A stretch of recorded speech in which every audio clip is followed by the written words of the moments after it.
What's up mga kol, at for this video ipakita na ko sa inyo ang process kung saan paghindo sa ato makina no. I'm sure kamo diha pod problema pod mo kung saan paghilindo sa ato makinas. Syempre katong mga bagong users no sa atong mga minivan no, namang gid sa ilalom sa bangko ato makina. So simple lang, dili ta mahadlok no kung mabasa atong makina.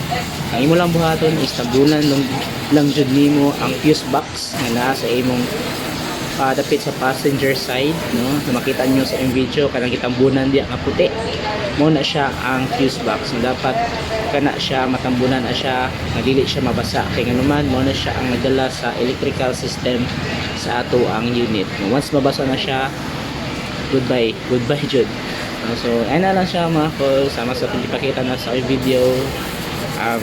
Also just to make sure nga once magwash mo sa inyo ang makina, kung gikan siya nagbiyahe or naggikan siya sa init, make sure nga dili mo siya i-wash diretso.